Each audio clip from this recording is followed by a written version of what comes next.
press the bell icon on the YouTube app and never miss. सभी को जय हिंद दोस्तों, आप सभी का हार्दिक स्वागत है जय हिंद रिएक्शंस पे। तो आज की लेटेस्ट और इंपॉर्टेंट वीडियो में आप देखेंगे पाकिस्तान के मशहूर पत्रकार शोएब चौधरी को, जिनकी स्पेशल गेस्ट होंगी भारत की बेटी और सुप्रीम कोर्ट की सीनियर वकील नाजिया लाइक खान जी। तो ये वीडियो बहुत इंपॉर्टेंट होगी, आपको बहुत कुछ नया जानने को मिलेगा, तो इसे अंत तक देखें और चैनल पर नए हैं तो चैनल को सब्सक्राइब कर दें ताकि हम आपके लिए लेटेस्ट, इंटरेस्टिंग और इंफॉर्मेटिव वीडियोस लाते रहें। जय हिंद, जय भारत। पाकिस्तान में रिलीजियस टॉलरेंस कितनी है एज कंपेयर टू इंडिया? वहां पे जो मुस्लिम है या वहां पे जो हिंदू कम्युनिटी है या जितने भी मजहब के लोग रहते हैं किस तरीके से रहते हैं, ये चीज देखेंगे। और पाकिस्तान को 2023 में इंडिया से क्या चीज सीखने की जरूरत है, इन सब चीजों पर बात करेंगे। अस्सलाम वालेकुम नाजिया जी।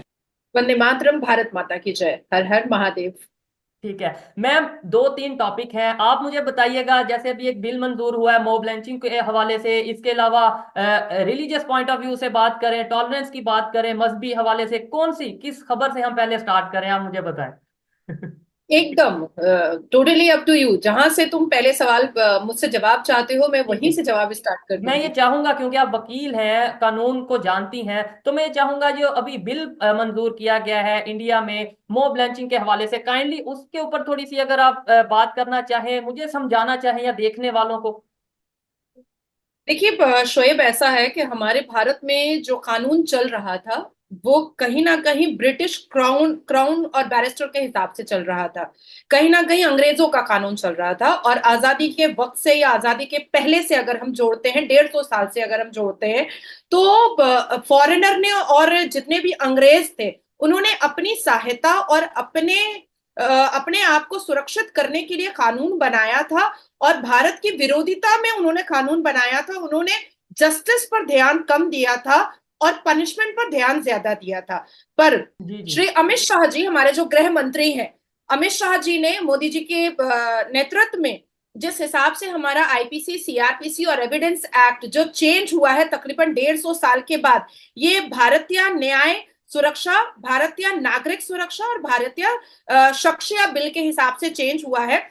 जिसको पहले हम आईपीसी 1860 का बोलते थे, जिसको हम पहले सीआरपीसी 1973 का बोलते थे और जिसको एविडेंस एक्ट 1872 का बोलते थे, अब वो भारत के हिसाब से बना है। और भारत में जस्टिस का ज्यादा ध्यान दिया गया है। 99.9% जस्टिस का ध्यान दिया गया है और पनिशमेंट का ध्यान कम दिया गया है। अब बात आती है कि भारत में जब जीडीपी 7.9% हो सकता है, इकोनॉमी 9 साल में हमारी 5वीं पोजीशन पर और 1 साल में सेकंड पोजीशन पर जा सकती है, जब डिफेंस हमारा 4थे पोजीशन पर हो सकता है, जब G20 हम कर सकते हैं, जब G7 को हम रिमोट कर सकते हैं, आईमैक कॉरिडोर मोदी जी के नेतृत्व में हो सकता है और चांद पर भी तिरंगा झंडा लहरा सकता है, तो भारत को अब जरूरत थी कि मोदी जी के नेतृत्व में हमारा कानून भी आ जाए। आपने मुझसे बहुत अच्छी बात पूछी है कि मॉब लिंचिंग, क्योंकि सबसे ज्यादा मुसलमानों को इस चीज की परवाह थी और सबसे ज्यादा मुसलमान को ही इंक्विजिटिवनेस था कि मॉब लिंचिंग में क्या होने वाला है। तो तमाम जिहादी और आतंकी माइंडेड और डायबोलिक क्रिमिनल माइंडेड मुसलमानों के लिए बहुत बड़ी खुशखबरी है कि मॉब लिंचिंग में डायरेक्ट डेथ पेनल्टी फिक्स कर दी गई है। No if, no but, no jail, no bail, सीधा प्रभु राम से मेल, ऐसी सजा फिक्स कर दी गई है। क्योंकि this new law are focused on justice only. क्योंकि मॉब लिंचिंग किसी के साथ भी अगर हो रहा है तो उस परिवार का एक व्यक्ति अपनी जान खो दे रहा है और उस परिवार को जस्टिस देना बहुत जरूरी है। तो उस जस्टिस को मान्यता ज्यादा दे करके इसलिए डेथ पेनल्टी दी गई है और प्रोविजन ये दिया गया है कि मॉब लिंचिंग जैसे घिनौने अपराध पर डेथ पेनल्टी होनी बहुत जरूरी है। ठीक है नादिया जी, आप मुझे ये जरूर बताइएगा कि ऐसी सिचुएशन में, ये बड़ा एक इंटरेस्टिंग सा सवाल है, क्योंकि देखें हम हमेशा मोस्टली जो टॉपिक सिलेक्ट करते हैं उसमें भारत के हवाले से हम डिस्कशन करते हैं, लेकिन आज तक हमने ये चीज नहीं नोटिस की कि आज के दौर में पाकिस्तान की यूथ को क्या सीखना चाहिए भारतीयों से, पाकिस्तान की यूथ को इंडिया की यूथ से क्या सीखना चाहिए, और डिफरेंस क्या नजर आता है आपको? जमीन और आसमान का डिफरेंसेस है, जिसको मैं चंद पॉइंटर्स में आपको बता दूंगी। शायद मुझे उतना हार्श और रूड होने की भी जरूरत नहीं पड़ेगी और आपको खुद सवाल का जवाब मिल जाएगा। पाकिस्तान में हिंदू जमीन कब्जा करो लॉ है आपके यहाँ? हाँ और ना में आप जवाब देते चलना, ठीक है? नहीं पाकिस्तान, मतलब हिंदू जमीन कब्जा करो, मैंने आई ऐसा जस्ट नहीं। नीड, हाँ आई जस्ट नीड हाँ और ना, ठीक है? ठीक है। I just need from your side हाँ और ना। मैं बोलते चल रही हूँ, लोगों को खुद ब खुद जवाब मिल जाएगा, क्योंकि आपके ठीक पाकिस्तान के मुसलमान और भारत के मुसलमानों से मुसलमानों को काफी तकलीफ है कि मैं बहुत हार्श बोलती हूँ, तो ठीक इसलिए है। मैंने पॉइंटर्स रेडी कर दिए हैं। ठीक है, ये देखने पाकिस्तान में वालों भी जरूर बताइएगा जो नादिया जी पॉइंट रख रही हैं। मैं जो आपने पहला पॉइंट रखा है इसके बारे में मुझे नॉलेज नहीं है। मुझे नहीं लगता कि पाकिस्तान में ऐसा कानून हो कि हिंदू जमीन कब्जा करो, मेरे ख्याल से ना। पाकिस्तान में हिंदू जमीन कब्जा करो लॉ है, नो। भारत में वक्फ बोर्ड है, लैंड माफिया। पाकिस्तान में झटका सर्टिफिकेशन हिंदू के लिए काला धन कमाने का जरिया है, भारत में हलाल सर्टिफिकेशन है जिसमें ट्रिलियन से भी ज्यादा इनकम मुसलमानों को होती है। पाकिस्तान में all Pakistan Hindu personal law board है, नहीं है। भारत में all India Muslim personal law board है जिसमें भारत के हर एक इंपॉर्टेंट और अहमियत निर्णय पर all India Muslim personal law board आकर सामने खड़ा हो जाता है। पाकिस्तान के मुसलमान 3 डेकेड अपनी मस्जिद दोबारा लेने के लिए कानूनी लड़ाई लड़ते हैं, भारत में लड़ते हैं, जैसे राम मंदिर, कृष्ण जन्मभूमि, ज्ञानवापी। अभी भी 900 टेम्पल ऐसे हैं जिसके लिए जंगें लड़नी अभी बाकी हैं हिंदुओं को भारत में ही। पाकिस्तान में हिंदू 15 मिनट आर्मी को अपनी सरकार से हटाने के लिए बात करता है कि 25 करोड़ पाकिस्तान के मुसलमानों को मार डालेगा, कत्ल कर देगा, बर्बाद कर देगा। लेकिन भारत में जोड़ा अवैसी और मुगलों की फौज ऐसी है जो खुले आम माइक पर और अपने मन से भारत के सरकार को और भारत की पुलिस को कहती है कि 15 मिनट के लिए पुलिस हटाओ, देखो 100 करोड़ मुसलमानों को, हिंदुओं को हम कैसे कत्ल करते हैं। पाकिस्तान में तीर्थ यात्रा के लिए हिंदुओं के सुख सुविधा सरकार की तरफ से दिया जाता है, नहीं दिया जाता है। भारत में हज के लिए स्पेसिफिकली पार्लियामेंट से बिल पास होता है और कई सुख सुविधाएं और उनको कई पैसों की मदद भी हज यात्रियों को मिलती है।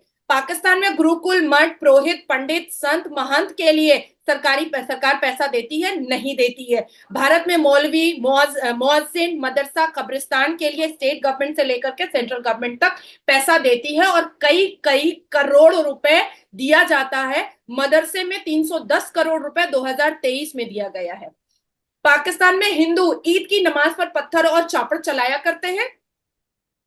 भारत में शोभा यात्रा, भगवान राम यात्रा पर पत्थरों की बारिश होती है और हिंदू माँ और बहनों का सिंदूर उजाड़ने के लिए उनके माथे पर बंदूक रख दिया जाता है कि सिंदूर उजाड़, नहीं तो तुझे उजाड़ दूंगा। ये मुसलमान करते हैं। पाकिस्तान में हिंदू प्राइम मिनिस्टर जो आपके सरकार के प्राइम मिनिस्टर है और सरकार की पार्लियामेंट के अंदर क्या बेइज्जत करते हैं पार्लियामेंट को, संविधान को और प्राइम मिनिस्टर को। पाकिस्तान में क्या ऐसा होता है? भारत के मुस्लिम करते हैं। पार्लियामेंट के अंदर जोड़ा अवैसी जो है, बड़े भाई असदुद्दीन अवैसी, मोदी जी को मोदी मोदी बोलते हैं, मोदी मोदी करके बात करते हैं। और बाहर पार्लियामेंट के बाहर अफजल हम शर्मिंदा तेरे खातिर जिंदा है और सर्वोच्च न्यायपालिका के बाहर हिंदुस्तान तेरे टुकड़े होंगे इंशाल्लाह इंशाल्लाह जैसे नारे भी लगते हैं। और मोदी जी को सुबह शाम दोपहर उनको गालियां भी दी जाती हैं जो सुन्नी मुसलमान है। पाकिस्तान में कोई बड़ा साधु या संत या आकर के क्या उद्घाटन करता है मंदिरों का, पर भारत में ओमान के बादशाह योगी जी के राज में मस्जिद का इनॉग्रेशन करने के लिए आते हैं। ये भारत है।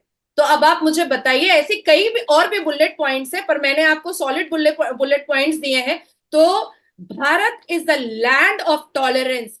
82.7% सनातनियों के भीड़ में 21 करोड़ मुसलमान सर उठा करके इसलिए ही रहता है क्योंकि 82.7% सनातनी बहुत टॉलरेंस है, बहुत बर्दाश्त करते हैं, कानूनी प्रक्रिया पर बहुत विश्वास करते हैं और गालियां सुन करके भी चुप रह जाते हैं। वरना अगर मैं अगर हिंदू होती तो मैं 10 लाख ऐसी टीम पैदा करती जो जैसे ही किसी गली से आवाज आती कि गुस्ताखे रसूल की सजा, मैं सर धड़ से जुदा कर देती कि अपमाने राम की सजा सर धड़ से जुदा। मैं तो सोचती हूँ शोएब कभी कभी कि ये जो 21 करोड़ मुसलमान जो है ना, जिसमें से मैं बात सबको हटा करके 7% भारत के सुन्नी मुसलमान ही उपद्रव मचाते हैं और जिहादी एक्टिविटीज करते हैं और मेंढक की तरह टर करते हैं। अगर 10 लाख सनातनी जिस दिन माला हटा करके भाला उठा लेगा ना, तो हिजाब पहन करके ना घर के अंदर छुप जाना पड़ेगा, ये सुन्नी मुसलमानों को जो टरटरा रहे हैं। दोस्तों आशा करता हूँ कि वीडियो को आपने अंत तक देखा होगा और हमेशा की तरह शोएब चौधरी जी के सवाल और नाज़िया इलाही खान जी का बेबाक और दमदार अंदाज आपको काफी पसंद आएगा, जिसमें इन दोनों ने डिस्कस किया खासकर भारत में जो नए कानून आ रहे हैं या जो पिछले कानून है उनमें जो हो रहे महत्वपूर्ण बदलाव है। और खासकर इन्होंने जिस कानून के बारे में बात की वो है मॉब लिंचिंग का, यानी कि भीड़ द्वारा किसी व्यक्ति को मार दिया जाता है। तो उसके पहले भी भारत में ऐसे काफी सारे केस हो चुके हैं जहां पे भीड़ द्वारा किसी व्यक्ति को मार दिया गया, पर कानून कमजोर होने के कारण किसी को भी सजा नहीं मिली। तो ये अब अच्छा वक्त था और सही वक्त था कि अब कानूनों को बदला जाए और जो भी दोषी हैं उनको सजा दी जाए, क्योंकि भारत में जितने भी कानून चल रहे थे वो अंग्रेजों द्वारा स्थापित किए गए थे, पर उसमें हम देख रहे हैं पिछले कई समय से काफी सारे बदलाव हो रहे हैं हमारे होम मिनिस्टर यानी गृह मंत्री द्वारा। तो आशा करता हूँ वीडियो आपको काफी पसंद आई होगी और इसमें आपको बहुत कुछ जानने को मिला होगा। तो वीडियो अगर अच्छी लगी है इसे लाइक और शेयर जरूर कर दें और अपने विचार हमें कमेंट सेक्शन में लिखकर जरूर बताएं। तो चलिए फिर मिलेंगे ऐसे किसी इंपॉर्टेंट वीडियो में, तब तक अपना ध्यान रखिए। पर एक बार फिर चैनल पर नए हैं तो चैनल को सब्सक्राइब कर दें ताकि हम आपके लिए लेटेस्ट और इंटरेस्टिंग वीडियोस लाते रहें। जय हिंद, जय भारत।